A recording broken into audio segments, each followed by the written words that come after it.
നമസ്കാരം, ഡോക്ടർ ലൈവിലേക്ക് സ്വാഗതം. പലതരം ആരോഗ്യ പ്രശ്നങ്ങൾക്ക് കാരണമാകുന്ന ഒരു ശാരീരിക അവസ്ഥയാണ് അമിതവണ്ണം. ഇന്ത്യയിലെ സംസ്ഥാനങ്ങളുടെ ഒരു കണക്കെടുത്തു നോക്കിയാൽ 2ാം സ്ഥാനത്താണ് കേരളം അമിതവണ്ണമുള്ളവരുടെ കണക്കുകളിൽ. എന്നാൽ ഈ അമിതവണ്ണത്തിന് കൃത്യമായ ഫലപ്രദമായ ചികിത്സകളും ഇന്ന് നിലവിലുണ്ട്. അതിലൊന്നാണ് ബറിയാട്രിക് സർജറി. ബറിയാട്രിക് സർജറിയെക്കുറിച്ച് നിരവധി സംശയങ്ങൾ നിലവിലുണ്ട്. എന്താണ് ബറിയാട്രിക് സർജറി, എന്തിന്, എപ്പോൾ, എങ്ങനെ ചെയ്യണമെന്നതാണ് ഇന്നത്തെ ഡോക്ടർ ലൈവിലൂടെ. നിങ്ങളോട് സംസാരിക്കുന്നത് ആലുവ രാജഗിരി ആശുപത്രിയിലെ ബറിയാട്രിക് സർജറി വിഭാഗം തലവനും ട്രോമ കെയർ കൺസൾട്ടന്റുമായ ഡോക്ടർ രവികാന്ത് ആർ.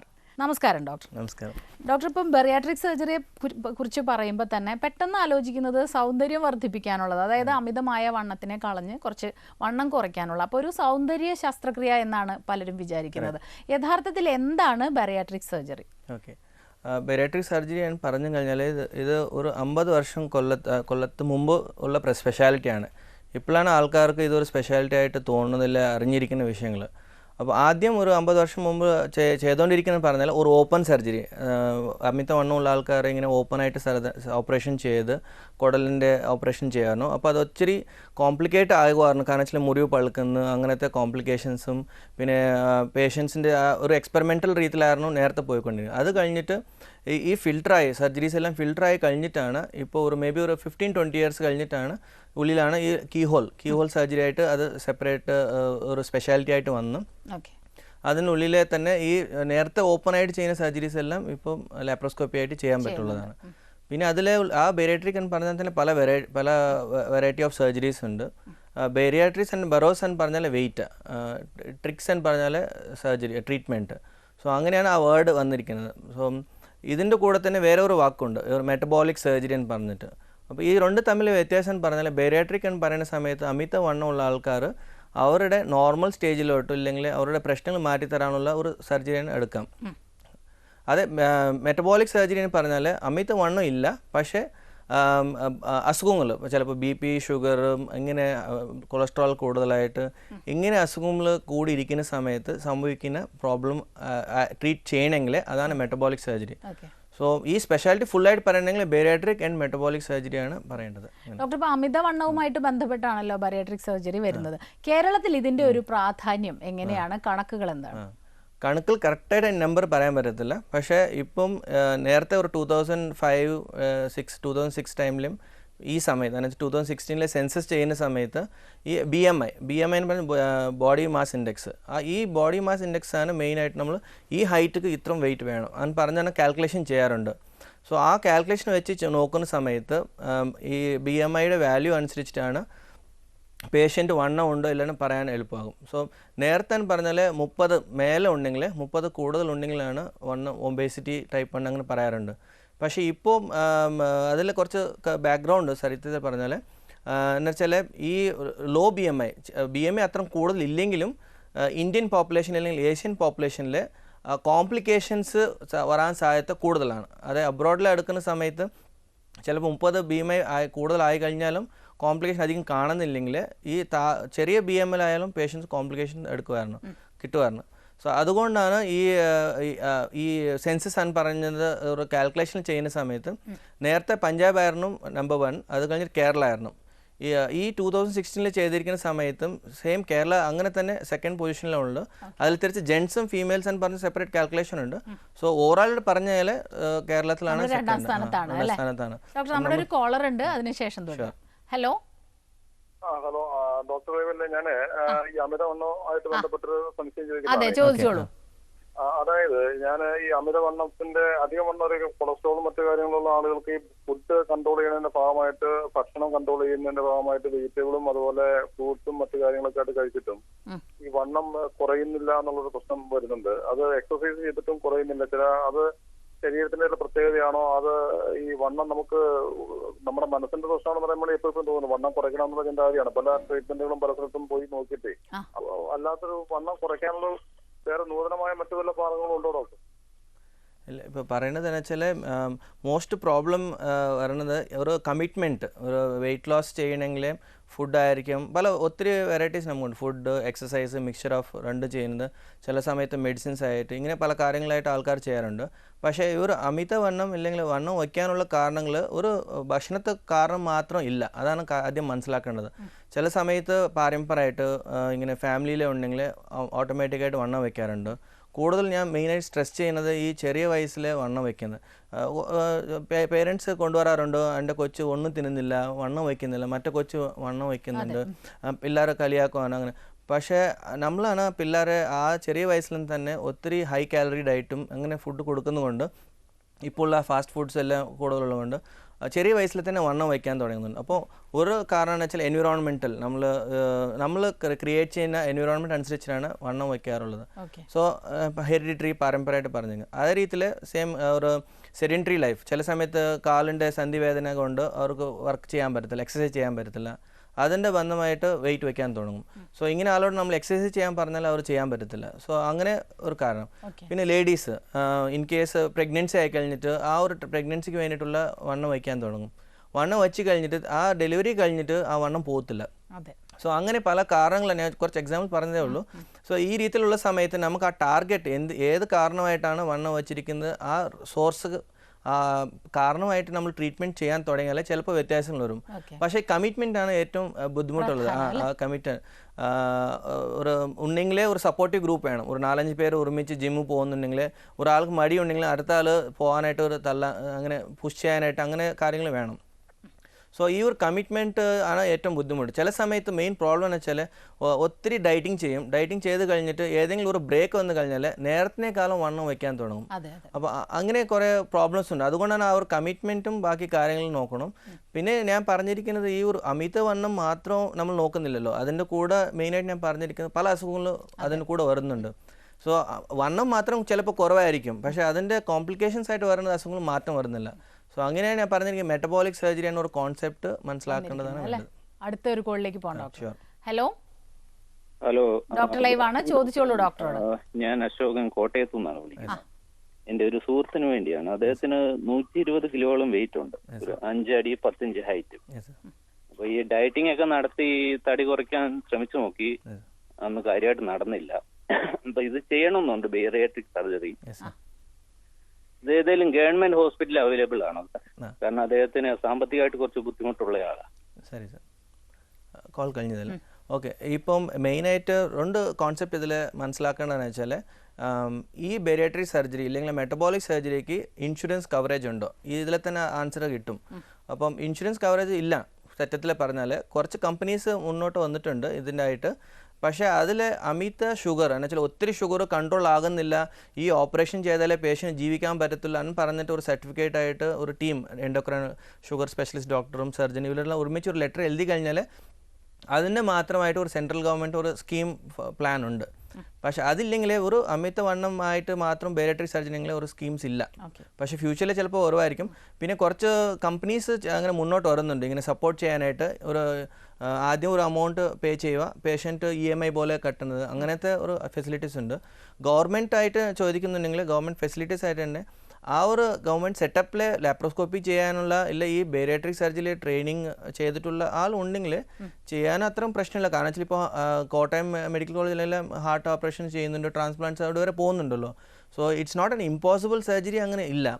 പക്ഷേ ഇപ്പോൾ കേരളത്തിൽ ഗവൺമെന്റ് ഹോസ്പിറ്റൽസിൽ ഇല്ല. കാരണം വെച്ചാൽ അത് കുറച്ച് സെപ്പറേറ്റ്, ഞാൻ പറഞ്ഞിരിക്കുന്ന പോലെ മാഡം നേരത്തെ സംസാരിച്ച പോലെ സെപ്പറേറ്റ് ട്രെയിനിങ് വേണം. ഇതിൻ്റെ ട്രെയിനിങ് എന്ന് പറഞ്ഞാൽ ഒരു ഡോക്ടർ ഓപ്പറേഷൻ ചെയ്യുന്നത് മാത്രമല്ല, അതിൻ്റെ ആ പേഷ്യൻസ് എങ്ങനെ ഇവാലുവേറ്റ് ചെയ്യണം, എങ്ങനെ അസുഖങ്ങൾ ഉള്ളത് കണ്ടുപിടിക്കുന്നത്, പേഷ്യൻ്റ് ഓപ്പറേഷന് മുമ്പ് ട്രീറ്റ്മെൻറ്റ് കൊടുക്കുക, ഫിറ്റ്നസ് കൂട്ടണം, അങ്ങനെ ഇതെല്ലാം ചെയ്യാനായിട്ട് വേണം. അതുകൊണ്ടാണ് അപ്പം ഈ ഒരു സെറ്റപ്പ് ഉണ്ടെങ്കിൽ മാത്രം ചെയ്യാൻ പറ്റത്തുള്ളൂ.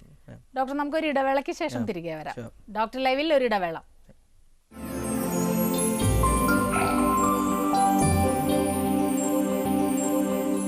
ഡോക്ടർ ലൈവ് തുടരുന്നു. ഡോക്ടർ, ഇപ്പം ഈ സ്ത്രീകളിലും പുരുഷന്മാരിലും ഇപ്പം കേരളത്തിൽ 2ാം സ്ഥാനമാണ് കേരളം എന്ന് പറഞ്ഞല്ലോ.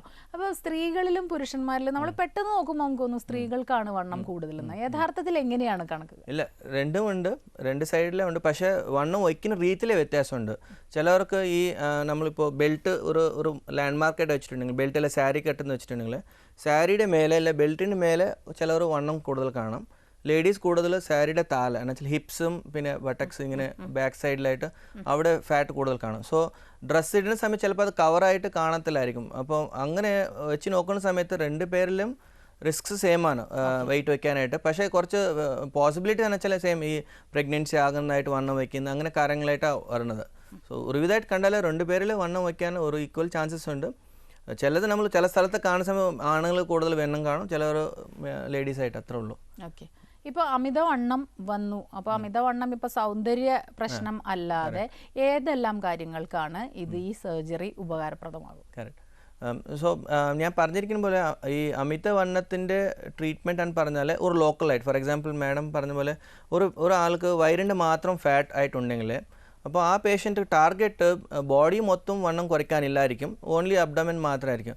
സോ ആ സമയത്ത് പേഷ്യൻറ്റിൻ്റെ ടാർഗറ്റ് ഗോൾസ് പിന്നെ റിസ്ക് ഫാക്ടർസ് നോക്കുവാണ്. പ്രശ്നങ്ങൾ ഉണ്ടാകുന്ന കാര്യങ്ങൾ നോക്കിക്കഴിഞ്ഞിട്ട് ആ പേഷ്യൻ്റ് ബന്ധമായ ട്രീറ്റ്മെൻറ്റാണ് നമ്മൾ പറയേണ്ടത്. എല്ലാം പേഷ്യൻ്റ് പിടിച്ചിട്ട് ഞാൻ ഇത് തന്നെ ഓപ്പറേഷൻ നല്ലതാണ് പറയാൻ കറക്റ്റില്ല സത്യത്തിൽ. സോ അങ്ങനെ ഫാറ്റ് എടുക്കുന്നതനുസരിച്ചിട്ട് ഒബേസിറ്റി മാത്രമായിട്ടുണ്ടെങ്കിൽ ഒരു ഓപ്ഷൻസ് ഉണ്ട്.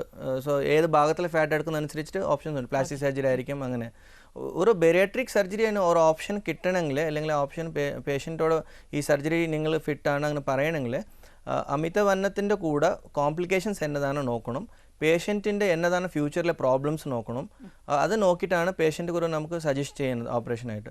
പിന്നെ അതിൻ്റെ കൂടെ വേറെ പ്രോബ്ലംസ്. സോ പ്രോബ്ലംസ് അതിൻ്റെ കൂടെ ശരിയാക്കാൻ പറ്റില്ലെന്ന് പറഞ്ഞാൽ അല്ല കുറയ്ക്കാൻ പറ്റുന്നില്ല, ശരിയാക്കാനും ഞാൻ കറക്റ്റായിട്ട് പറയുന്നില്ല. കാരണം വെച്ചാൽ ആ പേഷ്യൻ്റ് നമ്മൾ സെലക്ഷൻ ഇമ്പോർട്ടൻ്റ് ആണ്. എല്ലാ പേഷ്യൻസിനും എല്ലാ അസുഖങ്ങളും മാറും അതിന് പറയാൻ പാടില്ല.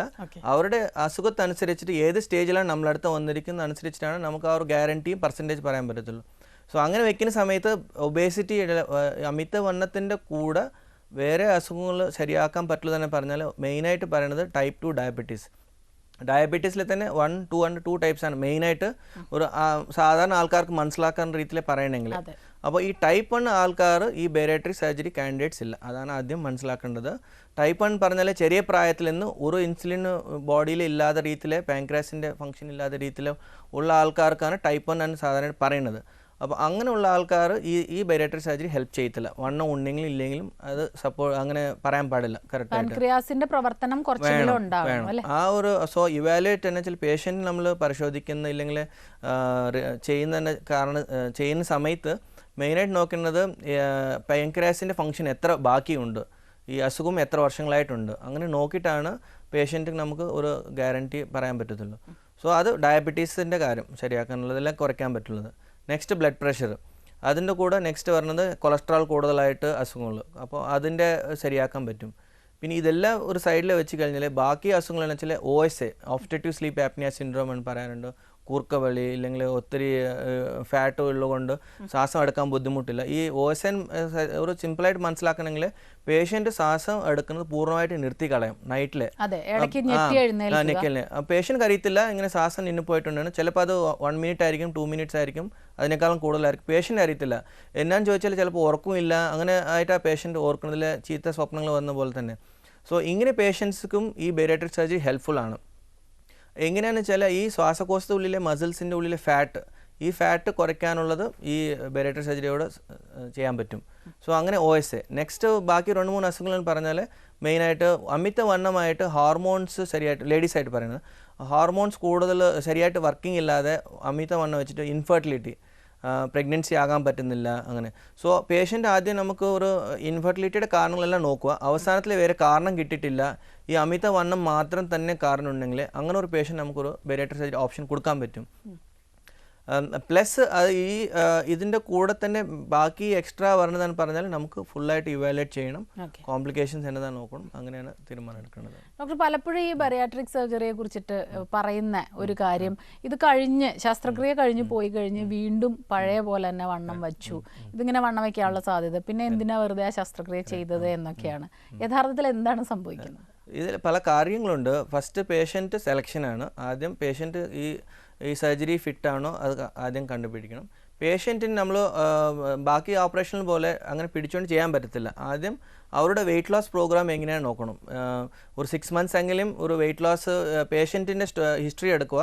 പേഷ്യൻറ്റ് നേരത്തെ ട്രൈ ചെയ്തിട്ടുണ്ട്, അങ്ങനത്തെ കാര്യങ്ങൾ ചെയ്യുക. നമുക്കൊരു പ്ലാൻ ചെയ്ത് തരണം പേഷ്യൻറ്റിക്ക്, ഡയറ്റായിട്ട് എക്സസൈസായിട്ട് ഇങ്ങനെ ചെയ്തിട്ട് ആ പേഷ്യൻ്റ് ഇമ്പ്രൂവ്മെൻറ്റ് എങ്ങനെയുണ്ട് എന്ന് വെച്ചാൽ, ഇൻ കേസ് പേഷ്യൻറ്റ് ഈ ഡയറ്റ് ഫോളോ ചെയ്തിട്ട് വെയിറ്റ് ലോസ് ഇല്ല, ഒരു ഫോളോ ചെയ്യുന്നില്ലെങ്കിൽ ചിലപ്പോൾ ഇത് നല്ല പേഷ്യൻ്റ് ഇല്ല. ഓപ്പറേഷൻ ചെയ്താൽ ചിലപ്പോൾ ഈ പേഷ്യൻ്റ് നമ്മൾ പറയുമ്പോൾ കേൾക്കത്തില്ല, മൈൻഡിൽ ഒരു ചിന്ത ഉണ്ടാകും. കാരണം വെച്ചാൽ ഓപ്പറേഷന് മുമ്പ് ഈ ഡയറ്റ് ഫോളോ ചെയ്തിട്ടില്ലേ, നമ്മൾ ഈ പറയുന്ന ഇൻസ്ട്രക്ഷൻ ഫോളോ ചെയ്തിട്ടുണ്ടെങ്കിൽ അങ്ങനെ ഒരു കിലോ കുറഞ്ഞാലും ഓപ്പറേഷന് മുമ്പ് അത് പേഷ്യൻ്റ് വളരെ യൂസ്ഫുള്ളാണ് ഫ്യൂച്ചറിൽ കുറയ്ക്കാനായിട്ടും. നമുക്ക് കോൺഫിഡൻസ് കിട്ടും ഈ പേഷ്യൻ്റ് ഉറപ്പായിട്ട് നമ്മൾ ഫോളോ ചെയ്യണം. അത് മാത്രമല്ലാതെ ഫോളോ അപ്പ്, പേഷ്യൻ്റ് റെഗുലറായിട്ട് ഫോളോ അപ്പ് ചെയ്യണം, നമ്മളെ കണ്ടുകൊണ്ടിരിക്കണം. ബാക്കി ഓപ്പറേഷൻ പോലെ ഒരു ഓപ്പറേഷൻ ചെയ്ത് പിന്നെ ഡോക്ടർ കാണത്തില്ല, എവിടെയെങ്കിലും പുറത്ത് കണ്ടാലേ പേഷ്യൻ്റ് ഒളിഞ്ഞു നടക്കുന്നു, അങ്ങനെ രീതിയിലില്ലാതെ ഇരിക്കണം. ഈ ഓപ്പറേഷനൊക്കെ റെഗുലറായിട്ട് ഫോളോ അപ്പ് ചെയ്യണം. ഡോക്ടർ, നമുക്ക് മറ്റൊരു ഇടവേളയ്ക്ക് ശേഷം തിരികെ വരാം. ഒരു ഇടവേളയ്ക്ക് ശേഷം തിരികെ.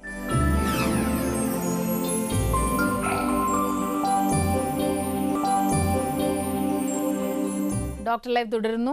ഡോക്ടർ, ഇപ്പം ഫോളോ അപ്സിനെ കുറിച്ച് തന്നെ പറയുമ്പോൾ സാധാരണയായിട്ട് നമുക്ക് ഈ ശസ്ത്രക്രിയ കഴിഞ്ഞാൽ ഫോളോ അപ്പ് എന്നുള്ള കാര്യം, അത് ക്യൂർ ആവുന്നത് വരെയുള്ള ഫോളോ അപ്സിനെ സാധാരണ പോകാറുള്ളൂ. അപ്പോൾ ഈ ശസ്ത്രക്രിയയും അങ്ങനെ തന്നെയാണ് എടുക്കുന്നത്. കൃത്യമായ ഫോളോ അപ്സ് എത്ര നാൾ കൂടുമ്പോഴാണ് ചെയ്യേണ്ടതെന്നൊന്നും പറയാം.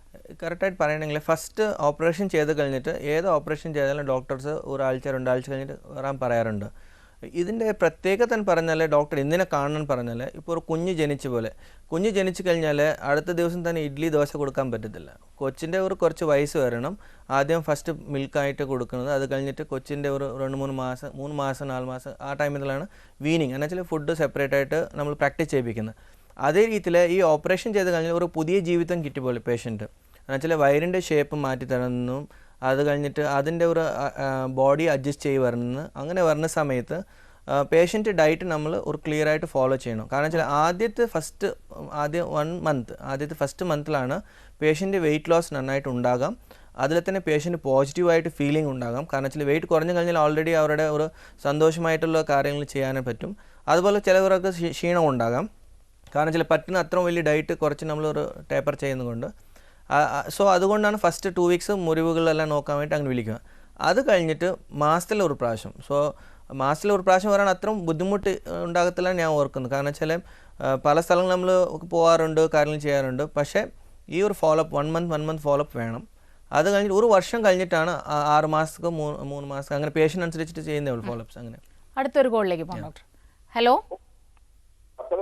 വിളിക്കുന്ന പ്രകാശ് എന്ന് പറയുന്ന ആളാണ്. ചോദിച്ചോളൂ ഡോക്ടർ. എനിക്ക് 172 സെന്റിമീറ്റർ ഉയരമുണ്ട്. ഹലോ, കേൾക്കുന്നുണ്ട്, ചോദിച്ചോളൂ. 170 കിലോയുണ്ട്. അപ്പൊ ബെരിയാട്രിക് സർജറിയെ കുറിച്ച് ആലോചിച്ചിരുന്നു. അപ്പൊ ബെരിയാട്രിക് സർജറിക്ക് വേണ്ടിയിട്ട് ഒരു ദിവസം തയ്യാറായി പോയതാണ്. അപ്പൊ ആസ്മ ഉള്ളത് കൊണ്ട് ABG കൗണ്ട്, ഓക്സിജന്റെ അളവ് കുറവായതുകൊണ്ട് ഓപ്പറേഷൻ ഇപ്പൊ നടത്താൻ പറ്റില്ല എന്നാണ് പറയുന്നത്. അപ്പൊ നമുക്ക് അതിനെ ഓവർടേക്ക് ചെയ്തുകൊണ്ട് ഈ സർജറി നടത്താൻ എന്ത് ചെയ്യാൻ പറ്റും? സാർ ഉദ്ദേശിക്കുന്നത് ആസ്മാനാണ് പറഞ്ഞിരിക്കുന്നത്. ചിലപ്പോൾ ഞാൻ പറഞ്ഞ പോലെ COPD ഇല്ലെങ്കിൽ ഈ ഒബ്സ്ട്രക്റ്റീവ് സ്ലീപ്പ് ആപ്നിയ ആയിരിക്കും. അത് വേറെ രീതിയിൽ അസുഖം തന്നെ ഡയഗ്നോസ് ആയിരിക്കും. സോ ഞാൻ പറഞ്ഞ പോലെ ഇതെല്ലാം ഇൻഡിക്കേഷൻസാണ്. ആക്ച്വലി സർജറി ചെയ്യാനായിട്ട് ഇൻഡിക്കേഷനാണ് ഈ ഇങ്ങനത്തെ അസുഖങ്ങളുള്ളത്. എന്ന് വെച്ചാൽ മെയിനായിട്ട് ഈ OSA എന്ന് പറയുന്നത്. കാരണം വെച്ചാൽ ഇങ്ങനെ ഫിറ്റ് ക്ലിയറായിട്ട് ഒരു വാക്കിൽ പറയണമെങ്കിൽ മറ്റ് പേഷ്യൻസും ഈ ബെരിയാട്രിക് അമിതവണ്ണമുള്ള പേഷ്യൻ്റ് എന്ന് പറഞ്ഞാൽ പേഷ്യൻറ്റ് ഒരു അസുഖമായിട്ട് ഹോസ്പിറ്റലിൽ പേഷ്യൻ്റ് പോകുന്നില്ല, ഒരു ക്യാൻസർ അസുഖമായിട്ട് പോകുന്നുണ്ടെങ്കിൽ ആൾക്കാർക്കറിയാം ഇതൊരു അസുഖമായിട്ട് പേഷ്യൻ്റ് പോകുന്നുണ്ടെന്ന് ഡോക്ടറെ അടുത്ത്. സോ ആ ട്രീറ്റ്മെൻറ്റ് ചെയ്യുന്ന സമയത്ത് ആൾക്കാരുടെ ചിന്താണ് ഒരു പേഷ്യൻ്റായിട്ടാണ് പോയതാണ്. ഈ അമിതവണ്ണം പോയപ്പോൾ സാധാരണയായിട്ട് ഒരു അങ്ങോട്ട് ഓടി നടക്കുന്ന ആളാണ്, കാര്യങ്ങളെല്ലാം ചെയ്തുകൊണ്ടിരിക്കുന്ന ആളാണ്. അങ്ങനെ പോയി ഓപ്പറേഷൻ ചെയ്യുമ്പോൾ കോംപ്ലിക്കേഷൻ ആയാലും ഇല്ലെങ്കിൽ ആകുന്ന സമയത്ത് ഒരു നോർമൽ ആളാണ് ചെയ്തിരിക്കുന്ന ആൾക്കാരുടെ മൈൻഡിൽ. പക്ഷേ അറിയാതുള്ള കാര്യം എന്ന് വെച്ചാൽ ഈ ഒരു നോർമലായിട്ട് കാണുന്ന ആൾക്കാരിലെ വെരിക്കോസ് വെയിൻ മുതൽ ലങ്സിൻ്റെ പ്രശ്നമായിട്ട് കിഡ്നിയുടെ പ്രശ്നമായിട്ട് പല അസുഖങ്ങൾ കാണാത്ത രീതിയിൽ പുറത്ത് വരാത്ത രീതിയിൽ ഉണ്ടാകും. ഓക്കെ. സോ അങ്ങനെ ഈ കോംപ്ലിക്കേഷൻ ഉള്ളപ്പോൾ ഞാൻ പറഞ്ഞ പോലെ ആദ്യം പേഷ്യൻറ്റ് പ്രിപ്പയർ ചെയ്യണം. പേഷ്യൻറ്റ് പ്രിപ്പയർ ചെയ്ത് കഴിഞ്ഞാൽ ഓപ്പറേഷൻ ചെയ്ത് കഴിഞ്ഞാൽ സക്സസ് റേറ്റ് കിട്ടും. സോ ഇതുപോലെ ആസ്മ അങ്ങനെ ഉണ്ടെങ്കിൽ പേഷ്യൻറ്റ് ക്ലിനിക്കലായിട്ട് മെഡിക്കലായിട്ട് ആദ്യം ട്രീറ്റ്മെൻറ്റ് കൊടുക്കുക, കാരണം എന്താ കണ്ടുപിടിക്കുക, അത് ശരിയാക്കിയിട്ടാണ് ചെയ്യേണ്ടത്. അങ്ങനെയുള്ളൂ. ശരിക്കും സോ ഈ ശ്വാസമുട്ടലിൻ്റെ പ്രശ്നം ഉണ്ടെങ്കിലും ഫസ്റ്റ് അതിൻ്റെ ഇവാലുവേഷൻ ചെയ്തിട്ട് അത് പേഷ്യൻറ്റിൻ്റെ ട്രീറ്റ്മെൻറ്റ് ഫിറ്റ്നസ് ആയി കഴിഞ്ഞിട്ട് ചെയ്യാം, അത്രേ ഉള്ളൂ. അതെ. അപ്പോൾ അദ്ദേഹത്തിന്റെ ഒരു സംശയം അത് തന്നെയായിരുന്നു തോന്നുന്നു അല്ലേ? അപ്പൊ ആസ്മയ്ക്ക് ട്രീറ്റ്മെന്റ് എടുത്ത് അത് കൺട്രോളിലായി കഴിഞ്ഞാൽ ചെയ്യാൻ ബുദ്ധിമുട്ടില്ല എന്നാണ് പറയുന്നത്. ഓക്കെ ഡോക്ടർ, ഏതെങ്കിലും തരത്തിലുള്ള ആരോഗ്യ പ്രശ്നങ്ങൾ, ഇപ്പൊ ചില സർജറികൾ ചെയ്യാൻ പറ്റില്ല ഇന്ന ആരോഗ്യ പ്രശ്നം ഉള്ളതുകൊണ്ട്, ഈ സർജറിക്ക് അത്തരം എന്തെങ്കിലും ആരോഗ്യ പ്രശ്നങ്ങൾ പ്രശ്നമാകുന്നുണ്ടോ?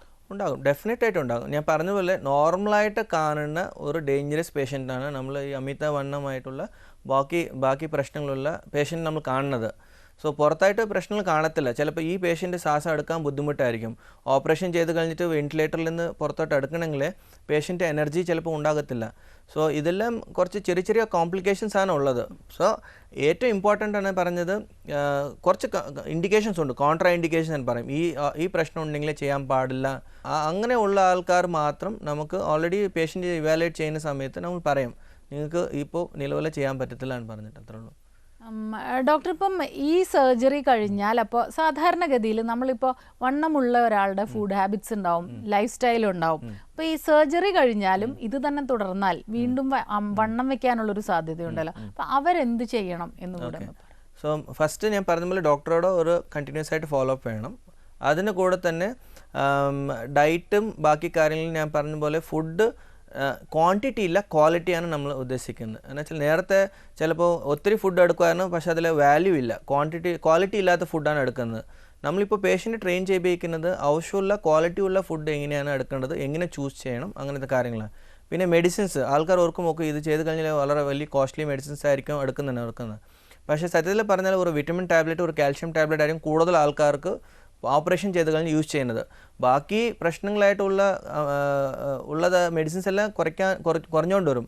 സോ ആ രീതിയിൽ പറഞ്ഞപ്പോൾ കോസ്റ്റും ഓപ്പറേഷൻ ചെയ്ത് കഴിഞ്ഞിട്ടുള്ള മെഡിക്കൽ ട്രീറ്റ്മെൻറ്റ് ആയിരിക്കും, ഇല്ലെങ്കിൽ എക്സ്പെൻസ് ആയിരിക്കും, എല്ലാം കുറഞ്ഞുകൊണ്ട് വരും. പിന്നെ പ്രോട്ടീൻ പൗഡർ ഇമ്പോർട്ടൻ്റ് ആണ്.